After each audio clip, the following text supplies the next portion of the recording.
Hey everyone, this is Pastor Steve with Bible Prophecy Insights. Thanks for joining me today as we take a look at Revelation chapter 13, verses 11 through 15. Let's begin with verse 11. Then I saw another beast rising out of the earth. He had two horns like a lamb, and he spoke like a dragon. Verse 12.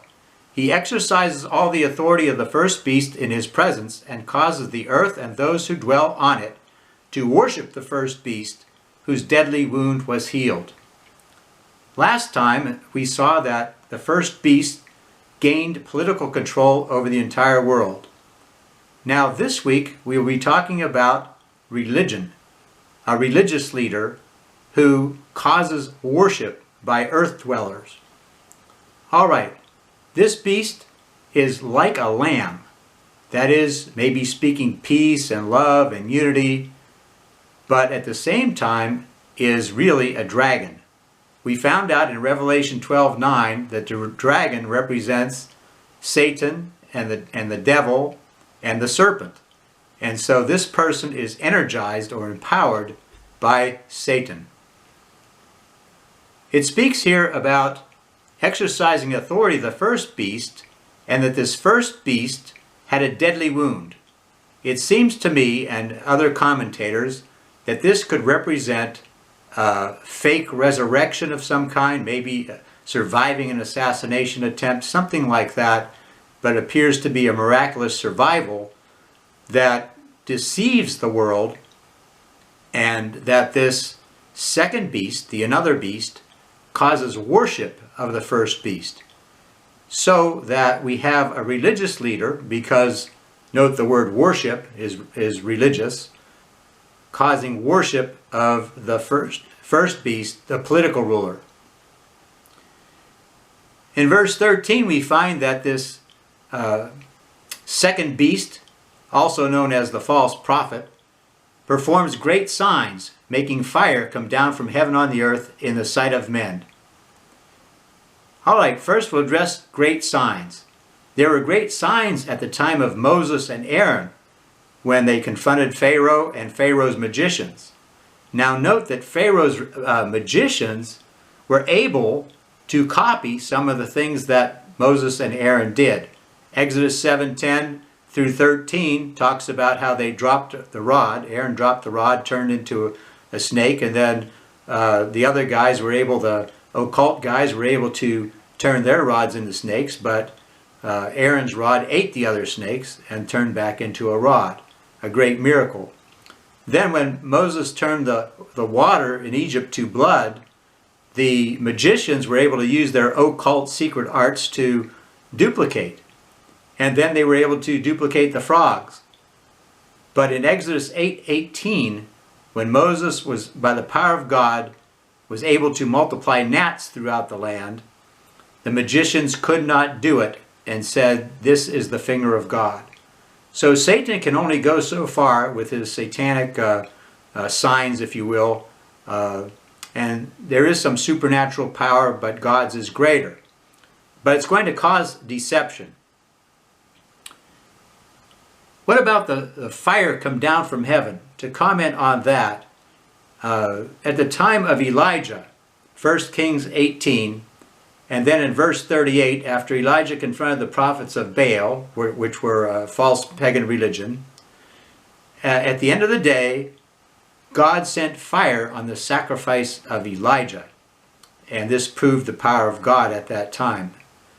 There's also another fire described, Acts chapter 2, when Pentecost came, outpouring the Holy Spirit. Tongues of fire came in and sat upon each disciple that was being filled with the Holy Spirit. So it seems like this false prophet is going to try to duplicate some of these powers of God and deceive the multitudes with what he's doing by the power of the occult. Okay, so we'll go on to verse 14. He deceives those who dwell on the earth by the signs which he was granted to do in the presence of the beast, telling those who dwell on the earth to make an image to the beast who was wounded by the sword and lived. This is a rather famous idiom, image to the beast. Where can we find this in the Bible? Well, in the book of Daniel, Nebuchadnezzar had a dream. In Daniel chapter 2, he called in the people to try to interpret the dream. And Daniel was the only one able to interpret the dream. And it was a dream of a giant statue with a head of gold, etc., that represented world empires. Well, after Daniel interpreted the dream, Nebuchadnezzar decided to build an image of what he had seen in the dream. And he made it of gold, and he played music and said that anybody that would not bow down and worship would be thrown in the fiery furnace. So there was an image by a political ruler that was causing people to worship and be thrown in a fiery furnace, or penalty of death if you did not do it. So that's a symbol that helps us understand what is happening here. Also, Revelation chapter 17 talks about the mystery Babylon, which traces all the way back to the Tower of Babel and represents occult religions down through history, and it's based on human pride. So finally, secular humanism and all the false beliefs will culminate in the Antichrist and false prophet running a system to try to control the world and cause worship that is not of the God of heaven, but in fact is satanic. Now we'll go to verse 15. He was allowed to give breath to the image of the beast, that the image of the beast should both speak and cause as many as not worship the image of the beast to be killed. So that goes along with what I just said about the fiery furnace. And so there will be persecution of all those who will not do this. Now next time I'm going to be talking about the economic financial control that will be administered at this time, called the 666. So that will be in our next session. I wanted to close with comments about what's happening in today's world that seems to be preparing for such a worldwide political religious system. Focusing on the religious.